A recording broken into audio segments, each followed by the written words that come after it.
ദുരന്തങ്ങൾ ആകസ്മികമല്ല, അത് ക്ഷണിച്ചു വരുത്തുന്നവയാണ്. ഇന്നലെ തമിഴ്നാട്ടിലെ കോയമ്പത്തൂരിനടുത്ത് കരൂർ വേലുച്ചാമിപുരത്ത് സംഭവിച്ചത് അത്തരത്തിലൊന്നാണ്.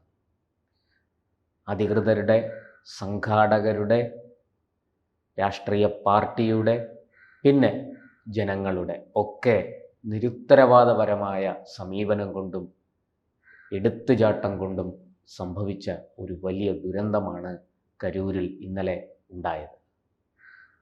ഏറ്റവും ഒടുവിൽ വിവരം കിട്ടുമ്പോൾ മരണസംഖ്യ 40 ആണ്. 81 പേർ മാരകമായ പരിക്കുകളോട് ചികിത്സയിലുണ്ട്. അതിൽ 10 പേരുടെ നില ഗുരുതരമാണ്. ഇത് ഔദ്യോഗിക ഭാഷ്യം. അനൗദ്യോഗികമായി അറിയുന്ന വിവരം 400-ലധികം പേർക്ക് പരിക്കേറ്റു എന്നാണ്. മരിച്ചതിൽ 17 സ്ത്രീകൾ, 8 കുട്ടികൾ, 15-ലധികം പുരുഷന്മാർ. ഇത് ഇനിയും ഈ സംഖ്യ വർദ്ധിക്കും എന്നാണ് അധികൃതർ നൽകുന്ന വിവരം. 15 വയസ്സിന് താഴെയുള്ള 1000-ഓളം കുട്ടികൾ ആണ് ഈ പരിപാടിയിൽ പങ്കെടുത്തത്. തമിഴ് വെട്രി കഴകം എന്ന രാഷ്ട്രീയ പാർട്ടിയുടെ യോഗമായിരുന്നു അവിടെ നടന്നത്. തമിഴ് നടൻ ഇളയ ദളപതി എന്നറിയപ്പെടുന്ന വിജയ് ആയിരുന്നു ഈ പാർട്ടിയുടെ അധ്യക്ഷൻ. ഈ വിജയ് ആണ് ആ യോഗത്തിൽ പങ്കെടുത്തത്. ഈ ആവേശം, താരാരാധന, ഇതൊക്കെ തമിഴ്നാട്ടിൽ പുത്തരിയല്ല, നമുക്കെല്ലാവർക്കും അറിയുന്നതാണ്. ഈ വിണ്ണിലെ നക്ഷത്രങ്ങൾ മണ്ണിലിറങ്ങി വന്നാൽ എങ്ങനെ എന്നതുപോലെയാണ് വെള്ളിത്തിരയിലെ നടീനടന്മാരെ തൊട്ടടുത്ത് കിട്ടിയാൽ തമിഴ് ജനത ആവേശപൂർവം അവരെ കൊണ്ടാടുന്നത്. അത് വിജയ് മാത്രമല്ല, അങ്ങ് MGR മുതൽ ഇങ്ങോട്ടുള്ള എല്ലാ നടീനടന്മാരുടെയും, MGR, ശിവാജി ഗണേശൻ, അതുപോലെ ജയലളിത തുടങ്ങി അസംഖ്യം പേരുകൾ നമുക്ക് പറയാനുണ്ട്. നടന്മാർക്ക് എന്തെങ്കിലും ആപത്തുണ്ടായി അവർ അല്ലെങ്കിൽ മരണാസന്നമായി, രോഗബാധിതനായി മരണാസന്നമായി ചികിത്സയിൽ കഴിയുന്ന അവസരത്തിൽ ആത്മഹത്യ ചെയ്യുന്ന ആരാധകരുണ്ട് തമിഴ്നാട്ടിൽ. ഈ തമിഴ്നാട്ടിലും ആന്ധ്രയിലും ഇത്തരത്തിലുള്ള ഈ താരങ്ങളോടുള്ള അമിതമായ ആരാധന നിരവധി ദുരന്തങ്ങളിൽ കൊണ്ടെത്തിച്ച മുൻ സംഭവങ്ങളുമുണ്ട്. ഞാൻ അതിൻ്റെ വിശദാംശങ്ങളിലേക്കൊന്നും കടക്കുന്നില്ല. ഇപ്പോൾ ഈ തമിഴ്നാട്ടിൽ സംഭവിച്ചിരിക്കുന്ന, കരൂരിലെ വേലുച്ചാമിപുരത്ത് സംഭവിച്ചിരിക്കുന്നത് 100% അധികൃതരുടെയും സംഘാടകരുടെയും ആ രാഷ്ട്രീയ പാർട്ടിയുടെയും സർവോപരി അതിൻ്റെ അധ്യക്ഷനായ വിജയിൻ്റെയും പിടിപ്പുകേടാണ്, നിരുത്തരവാദപരമായ സമീപനമാണ്, ആലോചിക്കാതെയുള്ള പ്രവൃത്തിയാണ് എന്ന് വ്യക്തം.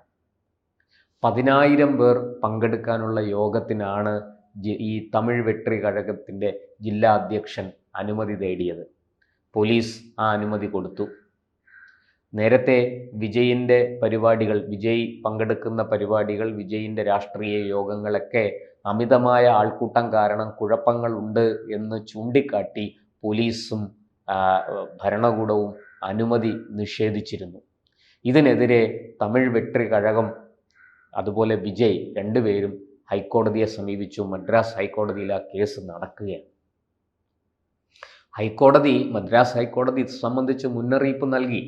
ഇത്തരത്തിൽ അമിതമായി ആൾക്കൂട്ടം വരുന്നത് വലിയ ദോഷം ചെയ്യും, വലിയ ദുരന്തങ്ങൾക്ക് കാരണമാകും എന്ന് പല കോടതി പറഞ്ഞിട്ടുണ്ട്. കാരണം ഇത് തമിഴ്നാട്ടിൽ ആദ്യത്തെ സംഭവമല്ല.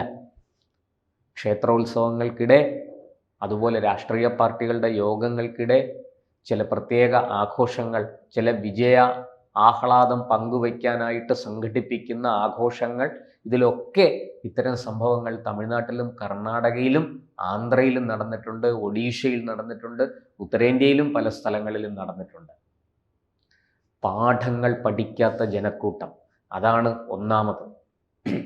അങ്ങനെ 10,000 പേർക്ക് പങ്കെടുക്കാൻ അനുമതി തേടിയ യോഗത്തിന് പോലീസ് കർശനമായ ഉപാധികളോടെ അനുമതി നൽകി. പക്ഷെ വന്നു ചേർന്നത് 1.5 ലക്ഷം പേരാണെന്ന് പോലീസ് തന്നെ പറയുന്നു. ഈ 1.5 ലക്ഷം പേരെ ഈ ഒരു പ്രദേശത്തേക്ക് കടത്തി വിട്ടത് എന്തിനാണ് എന്ന ചോദ്യത്തിന് ഉത്തരമില്ല അധികൃതർക്ക്. 1.5 ലക്ഷം പേരെ ഞങ്ങൾ പ്രതീക്ഷിച്ചിരുന്നില്ല എന്ന് പറഞ്ഞ് സംഘാടകർക്ക് കൈകഴുകാം.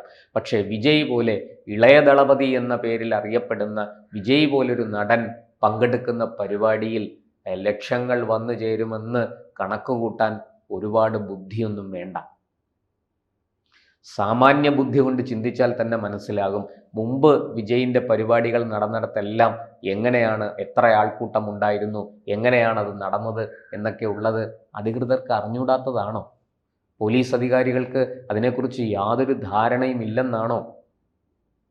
അപ്പോൾ ഇതൊക്കെ സത്യത്തിൽ ഞാൻ ആദ്യം പറഞ്ഞതുപോലെ ആകസ്മികമല്ല, യാദൃശ്ചികമല്ല, ഇത് ക്ഷണിച്ചു വരുത്തിയതാണ്.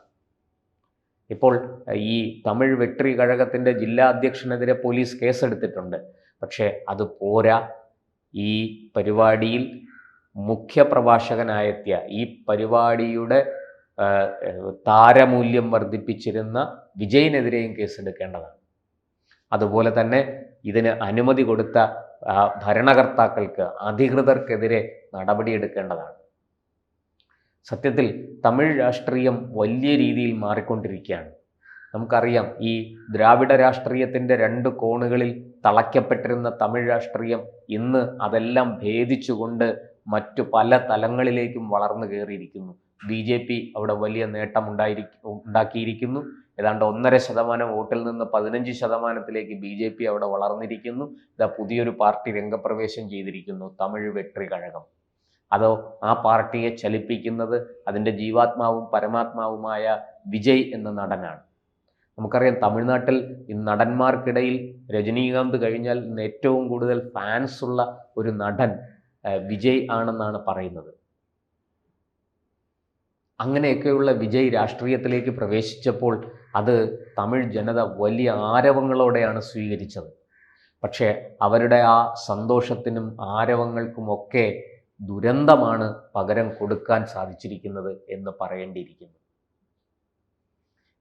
ഇപ്പോൾ അനൗദ്യോഗിക വിവരമനുസരിച്ച് 400-ലധികം ആൾക്കാർക്ക് പരിക്കുണ്ട് എന്നാണ് പറയുന്നത്. ഈ ആശുപത്രിയിൽ എത്തിക്കുമ്പോൾ തന്നെ 29 പേർ മരിച്ചിരുന്നു. ഈ 8 കുട്ടികൾ ഇപ്പോൾ മരിച്ചു എന്ന വിവരം പുറത്തു വരുന്നുണ്ട്. പക്ഷേ അതിനേക്കാൾ കൂടുതലാണ് കുട്ടികളുടെ മരണസംഖ്യ എന്നാണ് ലഭിക്കുന്ന വിവരം. 15 വയസ്സിന് താഴെയുള്ള കുട്ടികളെ ഇത്തരം യോഗങ്ങളിൽ, പ്രത്യേകിച്ചും രാഷ്ട്രീയ പാർട്ടികളുടെ യോഗങ്ങളിൽ പങ്കെടുപ്പിക്കരുത് എന്ന നിയമം നമ്മുടെ രാജ്യത്തുണ്ട്. ആ നിയമം കാറ്റിൽ പറത്തിക്കൊണ്ടാണ് 1000-ലധികം കുട്ടികൾ ഈ യോഗത്തിൽ പങ്കെടുത്തത്. അവർ സത്യത്തിൽ അവിടെ വന്നത് യോഗത്തിൽ പങ്കെടുക്കാനോ രാഷ്ട്രീയമായ ചർച്ചയ്ക്കോ ഒന്നുമല്ല, വിജയ് എന്ന നടനെ കാണാനാണ്. വിജയിനോടുള്ള ആരാധനയും സ്നേഹവുമാണ് അവരെ അവിടെ എത്തിച്ചത്. പക്ഷേ നമ്മൾ മനസ്സിലാക്കേണ്ടത്, ഈ ദുരന്തം ക്ഷണിച്ചു വരുത്തി, ഈ വിജയ് അവിടെ പ്രസംഗിക്കുന്നതിനിടയ്ക്കാണ് ഈ തിക്കിലും തിരക്കിലും പെട്ട് ആൾക്കാർ കുഴഞ്ഞു വീണത്. അവിടെ വലിയ രീതിയിൽ ഡീഹൈഡ്രേഷൻ, നിർജ്ജലീകരണം സംഭവിച്ചു ജനങ്ങളിൽ, അവിടെ തടിച്ചുകൂടിയ. കാരണം ഇത്രയും ജനക്കൂട്ടം വരുമ്പോൾ അന്തരീക്ഷത്തിൻ്റെ സ്വഭാവം മാറും, അവിടെ ഓക്സിജൻ്റെ അളവ് കുറയും. അപ്പോൾ ശരീരത്തിൽ നിന്ന് സ്വാഭാവികമായിട്ടും കടുത്ത ചൂടും കൂടെ ആകുമ്പോൾ ശരീരത്തിൽ നിന്ന് ജലം നീരാവിയായിട്ട് വിയർപ്പിൻ്റെ രൂപത്തിൽ പുറത്തു പോകും. അപ്പോൾ നിർജ്ജലീകരണം സംഭവിക്കും. ശ്വാസം കിട്ടാതെ ആൾക്കാർ പിടയും. എന്തെങ്കിലും ചെറിയ രോഗങ്ങളുള്ളവർ പോലും കുഴഞ്ഞു വീഴും. ഇതിൻ്റെ ഇടയിലാണ് വിജയിനെ കാണാനുള്ള ആവേശം കൊണ്ട് തിക്കിത്തിരക്കി ജനങ്ങളിങ്ങനെ മുമ്പോട്ട് കയറുന്നു. ആ മുമ്പോട്ട് കയറിയപ്പോൾ വീണുപോയവരുടെ പുറത്ത് ചവിട്ടി. അങ്ങനെ എല്ലാ അർത്ഥത്തിലും യാതൊരു വിധത്തിലുള്ള മുൻകരുതലുകളും എടുക്കാതെ സംഘാടകരുടെ അതിയായ പിഴവ് ഇതിനകത്തുണ്ട്. ഇത്രയും വലിയ ജനക്കൂട്ടം വരുമ്പോൾ കൃത്യമായി ബാരിക്കേഡുകൾ കെട്ടി അവരെ അതത് സ്ഥലങ്ങളിൽ, ഇരിക്കേണ്ട സ്ഥലങ്ങളിൽ അവരെ ഇരുത്തണം എന്നുള്ള സാമാന്യ നിയമം പോലും അവിടെ പാലിക്കപ്പെട്ടില്ല. ഈ അവിടേക്ക് കടന്നു വന്ന മറ്റൊരു സ്ഥലത്ത് ഒരു യോഗത്തിൽ പ്രസംഗിച്ച ശേഷമാണ് വിജയ് ഈ കരൂർ വേലുച്ചാമിപുരത്ത് എത്തുന്നത്. അവിടേക്ക് വന്ന വിജയ് ഒരു ആംബുലൻസിൻ്റെ പുറത്തു നിന്നാണ് സംസാരിച്ചത്. അപ്പോൾ ഒന്ന് ആലോചിച്ച് നോക്കൂ, വിജയിന് പോലും ആ യോഗത്തിനകത്തേക്ക് കടന്നു വരാൻ വലിയ പ്രയാസമായിരുന്നു. അത്രയ്ക്ക് ജനക്കൂട്ടമാണ് അവിടെ തിങ്ങിക്കൂടിയത്. ഇവരൊന്നും സത്യത്തിൽ ഏതെങ്കിലും വിധത്തിലുള്ള രാഷ്ട്രീയമുള്ളവരാണ് എന്ന് നമുക്ക് കരുതാൻ പറ്റില്ല. കാരണം അതിലുപരിയായിട്ട് ഈ താരാരാധന കൊണ്ട് വരുന്നതാണ്. തങ്ങളുടെ ഇഷ്ട താരത്തെ ഒരു നോക്ക് കാണാൻ വേണ്ടി, പറ്റിയാൽ ഒന്ന് തൊടാൻ വേണ്ടി. തമിഴ്നാട്ടിൽ തമിഴ് മക്കൾ സംബന്ധിച്ച് അതൊക്കെ വലിയ കാര്യങ്ങളാണ്. ഒരു ഒരു ഒരു ഈ പറയുന്നത് പോലെ വിണ്ണിലെ നക്ഷത്രമാണ് അവരെ സംബന്ധിച്ച് താരങ്ങൾ. ആ താരത്തിനെ തൊട്ടടുത്ത് കിട്ടുക, ഒന്ന് തൊടുക, ഒപ്പം നിന്ന് സെൽഫി എടുക്കുക, ഇതൊക്കെ അവരെ സംബന്ധിച്ച് വലിയ വലിയ കാര്യങ്ങളാണ്. അത്രയുണ്ട് അവിടെ താരാരാധന. അങ്ങനെയുള്ള ജനങ്ങൾ ഇങ്ങനെ ഒരു യോഗത്തിലേക്ക് എത്തിച്ചേരുമെന്ന് അറിയാത്തവരാണോ അവിടുത്തെ ഭരണകൂടവും ഈ സംഘാടകരുമൊക്കെ? എതിർ രാഷ്ട്രീയ പാർട്ടികൾക്ക് ഇത് നല്ലൊരു അവസരമാണ്.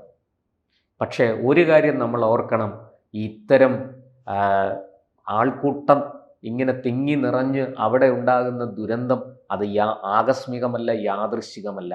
അത് സംഘാടക പിഴവ് കൊണ്ടും ഭരണകൂടത്തിൻ്റെ നോട്ടപ്പിശക് കൊണ്ടും അതുപോലെ തന്നെ പോലീസ് ഉദ്യോഗസ്ഥരുടെ മുൻപിൻ ചിന്ത കൂടാതെയുള്ള ഇത്തരം ഇതിന് അനുമതി കൊടുക്കുന്ന പ്രവൃത്തി കൊണ്ടും ഒക്കെ വരുന്നതാണ്. നമ്മളവിടെ BJPയുടെ യോഗം കണ്ടു. മുമ്പ് കുറച്ച് നാളുകൾക്ക് മുമ്പ് BJP അധ്യക്ഷൻ അണ്ണാമലൈ അദ്ദേഹം പങ്കെടുത്ത യോഗത്തിൽ ഇതുപോലെ ലക്ഷങ്ങൾ ഒഴുകിയെത്തി. ഇപ്പോൾ കുറച്ച് നാൾ മുമ്പാണ് അവിടെ മുരുക സംഗമം നടന്നത്. ആ മുരുക സംഗമത്തിൽ ലക്ഷങ്ങളല്ല കോടികളാണ് പങ്കെടുത്തത്. എന്നിട്ടും അത് മുരുക ഭക്തസംഗമമാണ്. അവിടെ വന്നത് മുരുകനെ ആരാധിക്കുന്നവരാണ്. അങ്ങനെ ദൈവീകമായ വിചാരത്തോടുകൂടി വരുന്ന ഭക്തർ സ്വയം അച്ചടക്കം പാലിച്ചു. അതുകൊണ്ട് അവിടെ വലിയ കുഴപ്പങ്ങളൊന്നും ഉണ്ടായില്ല, ഒരു കുഴപ്പവും ഉണ്ടായില്ല എന്ന് തന്നെ പറയണം. സംഘാടകരാകട്ടെ എല്ലാ മുന്നൊരുക്കങ്ങളും നടത്തിയിരുന്നു. പക്ഷേ ഇത് വലിയ ദുഃഖമുണ്ടാക്കുന്ന ഒരു പ്രവൃത്തിയായിപ്പോയി. തമിഴ്നാട്ടിൽ മാത്രമല്ല, ദക്ഷിണേന്ത്യയിൽ ആകെ ഇത് വലിയ രീതിയിൽ ജനങ്ങളെ ബാധിക്കും എന്ന് തീർച്ചയാണ്. എന്തായാലും ഈ താരാരാധന മൂത്തു നിൽക്കുന്ന ജനക്കൂട്ടത്തെ എങ്ങനെ കൈകാര്യം ചെയ്യണം എന്ന് അറിഞ്ഞുകൂടാത്ത രാഷ്ട്രീയ പാർട്ടികളും പോലീസും ഭരണകർത്താക്കളും ഇത്തരം യോഗങ്ങളുടെ സംഘാടകരും ഒക്കെ ഇതിൽ നിന്നൊരു പാഠം പഠിച്ചാൽ അത് അവർക്ക് നല്ലത്.